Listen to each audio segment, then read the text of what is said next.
नमस्कार, जनता टीवी देख रहे हैं आप। आपके साथ मैं हूं अंजलि भंडारी और रुक करेंगे 2 मिनट में 10 बड़ी खबरों की और फटाफट अंदाज में। कांवड़ियों पर चढ़ा लोकसभा चुनाव का खुमार। अमरोहा में मोदी योगी कांवड़ लेकर हर की पैड़ी पहुंचे 2 युवक, कांवड़ बने आकर्षण का केंद्र। चंपावत में पट्टेदारों ने किया बैठक का आयोजन। नगर की भूमि को फ्री होल्ड कराने की मांग को लेकर की बैठक। कोर्ट में मालिकाना हक के लिए लड़ाई लड़ेंगे पट्टेदार। चंपावत में चाय बागान के समीप बाघ ने दी दस्तक। मुर्गी बाड़े में घुसकर 70 मुर्गियों को मार खाया। मुर्गी पालक ने वन विभाग से की मुआवजा दिए जाने की मांग। हरिद्वार में तेज बारिश के चलते व्यवस्था अस्त व्यस्त। पानी के तेज बहाव से दुकानों का सामान बहा। मौसम विभाग ने 3 दिन की बारिश का अलर्ट किया जारी। चंपावत के लोहाघाट में पुलिस की बड़ी कार्रवाई। ऑपरेशन क्रैकडाउन के तहत पुलिस ने स्मैक तस्कर को किया गिरफ्तार। आरोपी से लगभग 25 ग्राम स्मैक बरामद। रामनगर में लगातार बारिश बनी परेशानी का सबब। नगर की पेयजल आपूर्ति हुई ठप। जय गौरव आर्य ने दिया जल्द कार्रवाई का आश्वासन। स्वास्थ्य महानिदेशालय की बड़ी कार्रवाई। 35 चिकित्सकों को किया बर्खास्त। उधम सिंह नगर के 12 डॉक्टर हैं शामिल। उत्तरकाशी में महिला शक्ति अवंदन मैराथन का आयोजन। जिलाधिकारी ने मैराथन दौड़ को दिखाई हरी झंडी। सभी ने आगामी लोकसभा चुनावों में मतदान की ली शपथ। उत्तरकाशी में एसएचओ घरासू ने ली ग्राम प्रहरियों की मीटिंग। निर्बाध और पारदर्शिता चुनाव के दिए निर्देश। लोगों को मतदान के लिए किया प्रेरित। लालकुआ में व्यापारियों ने जताया रोष। जिले के जिम्मेदार पदाधिकारियों पर लगाया तानाशाही रवैया अपनाने का आरोप। कहा वैधानिक तरीके से संपन्न हुए चुनाव को जबरन असंवैधानिक दिया करार।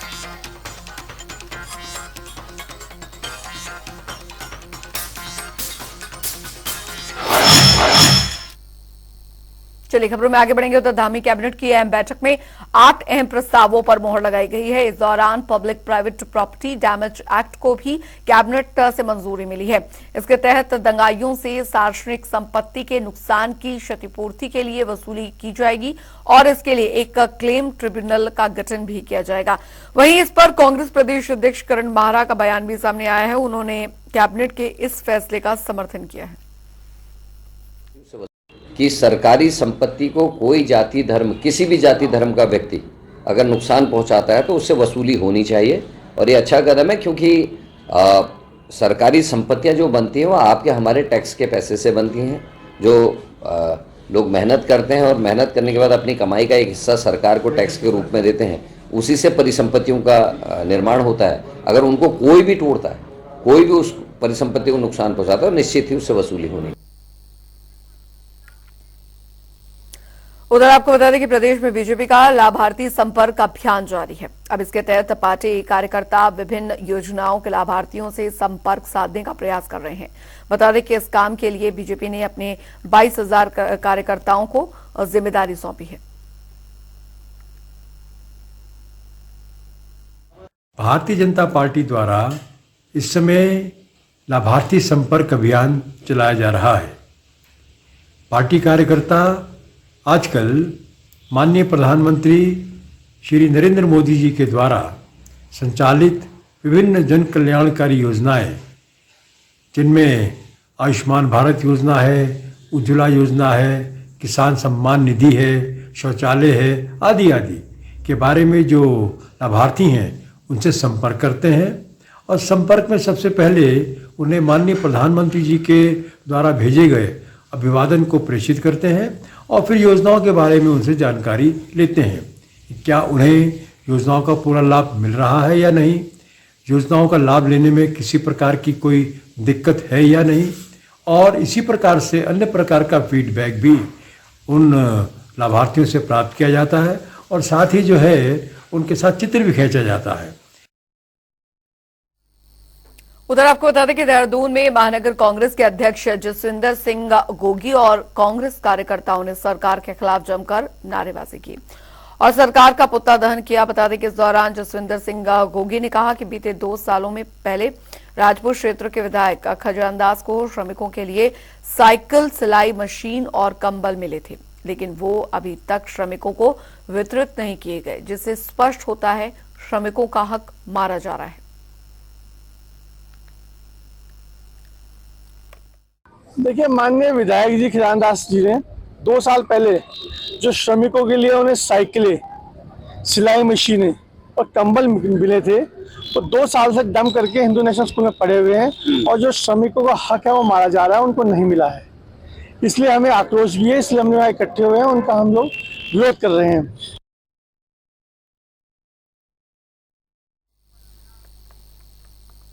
उधर आपको बता दें कि देहरादून में जिला निर्वाचन अधिकारी सोनिका ने प्रेस वार्ता का आयोजन किया और इस दौरान उन्होंने आगामी लोकसभा चुनावों की तैयारियों को लेकर जानकारी दी। उन्होंने कहा कि चुनाव लोकतंत्र का महापर्व है, हम चाहते हैं कि ज्यादा से ज्यादा लोग इस चुनाव में अपनी भागीदारी दें। जनरल ब्रीफिंग सेशन था जिसके अंदर हम लोग आपको सूचना दे रहे थे कि किस तरह से अब आगामी जब चुनाव डिक्लेयर होंगे उसके बाद से हम लोगों की क्या क्या व्यवस्थाएं हैं, और उसी के क्रम में आज सभी लोग आए हैं। जैसे मैंने बताया दोबारा से कि हमारे ज़िले में 10 विधानसभाएं हैं और 10 विधानसभाओं के हिसाब से हमारे पास जो मतदान स्थल हैं वो हमारे करीबन 1880 हैं। इसमें हमने अलग अलग तरह से, जैसे कितने PWD वोटर्स हैं, कितने सर्विस वोटर हैं, कितनी महिलाएं पुरुष, हमारे पास पूरी डिटेलिंग है इस चीज़ की। हम लोग स्वीप की एक्टिविटीज़ काफ़ी कर रहे हैं और प्री जो इलेक्शन होता है यही हम लोग कार्य करते हैं कि मैक्सिमम से मैक्सिमम लोग अपना नाम वोटर लिस्ट में जुड़वा लें और प्रेरित हो जाएं कि हाँ भाई हमें मतदान करना है। तो मैं इस माध्यम से भी यही सभी को कहना चाहूँगी कि सब लोग अपने मतदान का ज़रूर प्रयोग करें और इस पूरा जो हमारा महापर्व है उसमें अपना भागीदारी ज़रूर दें। उधर आपको बता दें कि हल्द्वानी में रन फॉर मोदी मैराथन का आयोजन किया गया, जिसमें कि बीजेपी संगठन से जुड़ी कई महिलाओं ने हिस्सा भी लिया। ये मैराथन गोलापार खेड़ा से शुरू होकर अंतर्राष्ट्रीय स्टेडियम गोलापार पहुंची। वहीं इस पर जानकारी देते हुए बीजेपी के प्रदेश प्रवक्ता ने बताया कि आगामी लोकसभा चुनाव को ध्यान में रखते हुए रन फॉर मोदी मैराथन का आयोजन किया गया। आज का जो हमारा कार्यक्रम था ये था रन फॉर मोदी जी। हमारे जो भी अब जब भी निर्वाचन हम लोगों का होना है उसके लिए आज हम लोगों की रैली थी कि एक प्रोत्साहन रैली थी और जिसमें हमारी आज नारी शक्ति को एक जो कि आप जानते हैं कि माननीय हमारे प्रधानमंत्री जी का बहुत बड़ा समर्थन है, सहयोग है उनको सक्षम और समर्थ बनाने में। तो उसी के अनुरूप आज हम लोगों का ये नारी शक्ति वंदन कार्यक्रम के अंतर्गत हम लोगों ने रन फॉर मोदी आज ये मैराथन यहाँ पे आयोजन किया।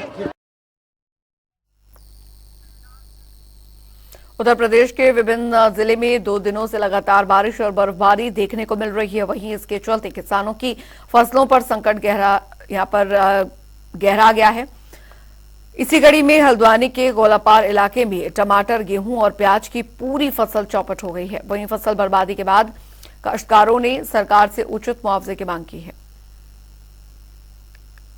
प्याज है, टमाटर है, इन सब चीजों पे बहुत भारी नुकसान हुआ है। लमसम मान के चलो हर फसल पे टमाटर और मटर और ये गेहूं ये तो 50% आधे का नुकसान हुआ है इसमें।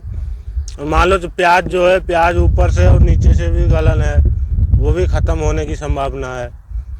अब जो भी है नुकसान तो नुकसान बारिश के ही वजह से हुआ है। गेहूं पे भी मान के चलो अगर 100% में 30% तो अभी गया है। अब देखते हैं दाना आने के बाद पता लगता है कितना नुकसान होता है। लमसम गेहूं ऐसे ही होगा 3-4 बीघे। टमाटर की स्थिति तो खत्म ही है बिल्कुल, क्योंकि जो वो तो टमाटर ही ठहरा कच्ची खेती, उस पे ओलों की मार से समझो उसकी तो संभावना नहीं है कुछ लाभ होने का। उत्तराखंड में पिछले 2-3 दिनों से हो रही लगातार बारिश और ओलावृष्टि से अब फसलें खराब होने की तरफ हो चुकी हैं। टमाटर की बात करें तो हम खड़े हैं गोलापार के इस क्षेत्र में जहां टमाटर की खेती की जाती है और टमाटर में अभी आप स्थिति देख सकते हैं कि टमाटर जो है वो ओलावृष्टि और अतिवृष्टि से, जो बारिश के पानी से, वो अब खराब होने की स्थिति में आ चुका है। और किसानों के अनुसार जो ये फसल यहाँ पर उगाते हैं, उन किसानों के अनुसार इस फसल में ओलावृष्टि और बारिश से लगभग 50 से 60% फसल जो है वो खराब हो चुकी है। जी हाँ, और ऐसी स्थिति में अब इनकी जो लागत आई है, जो लागत लगी हुई है इस टमाटर को लगाने में, उसका भी वसूली हो पाना मुश्किल नजर आ रहा है। साथ ही अगर बात करें गेहूं के फसल की, तो गेहूं की ये फसल आप देख सकते हैं, तस्वीरों में आप साफ तौर पर देख सकते हैं कि बारिश और ओले की वजह से किस तरीके से गेहूं के फसल में नुकसान हुआ है, क्योंकि गेहूं जो है अब तैयार होने की स्थिति में आ चुका है। पूरी तरीके से कुछ ही समय बाद गेहूं की फसल तैयार हो जाएगी, लेकिन इस समय ओलावृष्टि इसके लिए बहुत ज्यादा नुकसानदेह यहां पर साबित हो रही है, क्योंकि दाना जो है वो गेहूं का दाना अब तैयार होने की स्थिति में है और ऐसी स्थिति में अगर ओले गिरते हैं या बारिश ज्यादा होती है तो ये गेहूं के दाने को काफी नुकसान पहुंचाती है।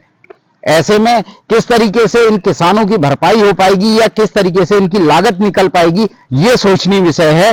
और साथ ही साथ इन दोनों फसलों के साथ साथ जो अन्य कच्ची फसलें हैं, जैसे टमाटर की है या फिर प्याज की फसल है, प्याज की फसल का भी यही हाल है। उसमें भी लगभग क्योंकि प्याज की जो पौध है बहुत नाजुक पौध होती है और वो पौध भी लगभग खराब हो चुकी है। ओलावृष्टि के कारण वो पौधों में काफी नुकसान देखने को मिल रहा है और लगभग 50 से 60% प्याज की पौधें भी खराब हो चुकी हैं। जनता टीवी के लिए संजय प्रसाद, हल्द्वानी से। इस बीच आ रही एक बड़ी खबर, बड़ी जानकारी मुख्यमंत्री पुष्कर सिंह धामी से जुड़ी आ रही है। बड़ी खबर आ रही है, ग्राउंड ब्रेकिंग सेरेमनी में शामिल होंगे मुख्यमंत्री। ये इस वक्त की बड़ी खबर आपको बता दें, जीआईएस के निवेश को लेकर सेरेमनी, ये जानकारी सुबह 11 बजे सीएम करेंगे शिरकत। तो ग्राउंड ब्रेकिंग सेरेमनी में शामिल होंगे मुख्यमंत्री, इस वक्त की बड़ी खबर आ रही है। जीआईएस के निवेश को लेकर सेरेमनी सुबह 11 बजे सीएम करेंगे शिरकत, ये इस वक्त की बड़ी खबर। ग्राउंड ब्रेकिंग सेरेमनी में शामिल होंगे मुख्यमंत्री। तो जीआईएस के निवेश को लेकर सेरेमनी का ये आयोजन और जानकारी आपको दे तो सुबह 11 बजे सीएम शिरकत करेंगे। ये बड़ी खबर, बड़ी जानकारी आपको दे रहे हैं। तो ग्राउंड ब्रेकिंग सेरेमनी में शामिल होंगे सीएम। जीआईएस के निवेश को लेकर सेरेमनी सुबह 11 बजे सीएम करेंगे शिरकत, ये बड़ी खबर। ग्राउंड ब्रेकिंग सेरेमनी में शामिल होंगे मुख्यमंत्री। तो जीआईएस के निवेश को लेकर ये सेरेमनी का आयोजन सुबह 11 बजे ग्राउंड ब्रेकिंग सेरेमनी में शामिल होंगे मुख्यमंत्री। जीआईएस के निवेश को लेकर यह सेरेमनी का जो आयोजन है वो हो रहा है। सुबह 11 बजे सीएम शिरकत करेंगे, ग्राउंड ब्रेकिंग सेरेमनी में शामिल होंगे मुख्यमंत्री। ये बड़ी खबर आपको बता रहे हैं, जीआईएस के निवेश को लेकर सेरेमनी का यह आयोजन होने जा रहा है। सुबह 11 बजे सीएम शिरकत करेंगे इस कार्यक्रम में। बड़ी खबर आपको बता रहे हैं, बड़ी जानकारी आपको दे रहे हैं। जीआईएस के निवेश को लेकर सेरेमनी का यह आयोजन।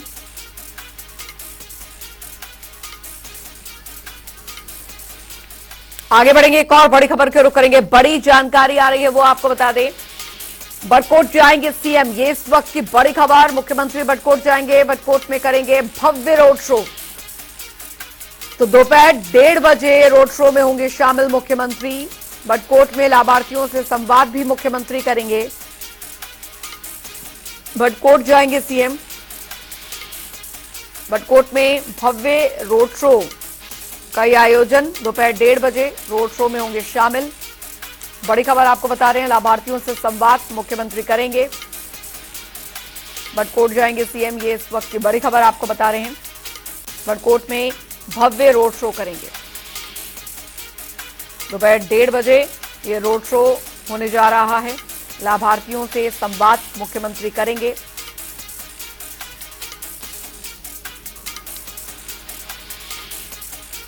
तो बटकोट में भव्य रोड शो होने जा रहा है, ये इस वक्त की बड़ी खबर।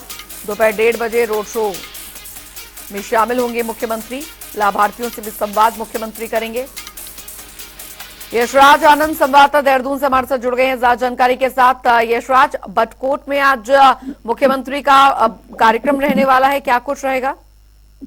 जी बिल्कुल, मैं सबसे पहले बताना चाह रहा हूँ कि आज बटकोट में मुख्यमंत्री का एक बहुत महत्वपूर्ण कार्यक्रम रहेगा, जिसमें वो रोड शो करने वाले हैं। राणा लॉज बटकोट से रामलीला मैदान बटकोट तक मुख्यमंत्री पुष्कर सिंह धामी एक रोड शो करेंगे, जिस रोड शो में वो लोगों से भी मुखातिब होंगे, लोगों से मिलेंगे और उस रोड शो के दरमियान काफी संख्या में, करीब हजारों की संख्या में कार्यकर्ता और पदाधिकारी भी मौजूद रहेंगे। वहीं रोड शो का मुख्य उद्देश्य जो यदि कहा जाए तो रोड शो का मुख्य उद्देश्य होगा कि आगामी लोकसभा चुनाव में अपनी रणनीति बताना है जनता से, और जनता से अपील करना है कि मुख्यमंत्री पुष्कर सिंह धामी और भाजपा की डबल इंजन की सरकार ने जो इस बार काम किया है वो कोई भी सरकार कभी भी उत्तराखंड में उस तरीके से काम नहीं कर पाई है। साथ ही साथ मुख्यमंत्री पुष्कर सिंह धामी जो अपने पिछले बार चुनावी शपथ पत्र में जो घोषणा उन्होंने की थी कि वो जब मुख्यमंत्री बनेंगे तो वो किन किन योजनाओं को लागू करेंगे, क्या क्या चीज धरातल पर लाएंगे, उसके लिए भी वहां पर वो रोड शो किया जा रहा है, जिसमें वो जनता से मुखातिब होकर जनता के सामने बोलेंगे कि हमने जो वादा किया था, चाहे वो वादा यूसीसी का हो जाए, चाहे वो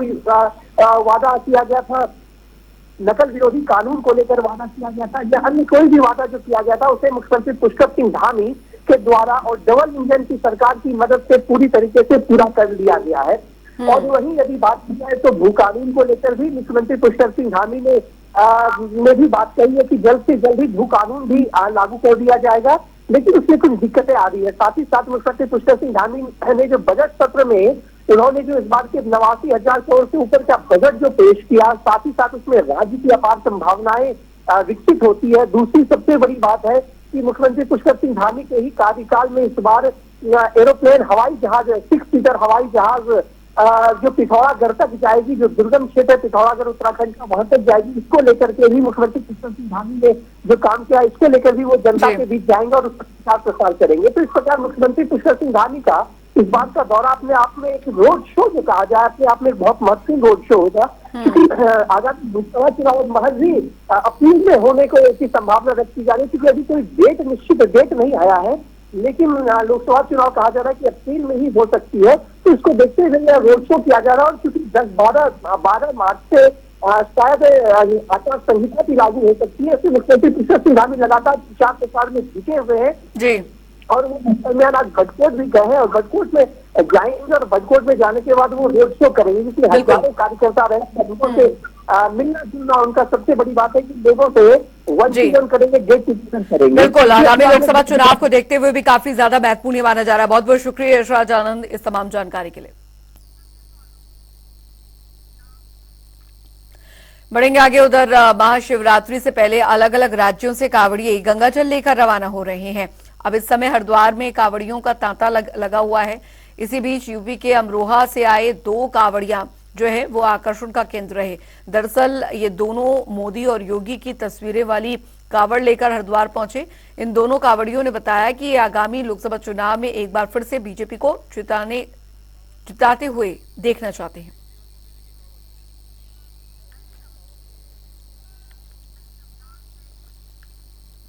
चलिए इसी के साथ उत्तराखंड की खबरों में अभी के लिए फिलहाल इतना ही। वक्त एक छोटे से ब्रेक का।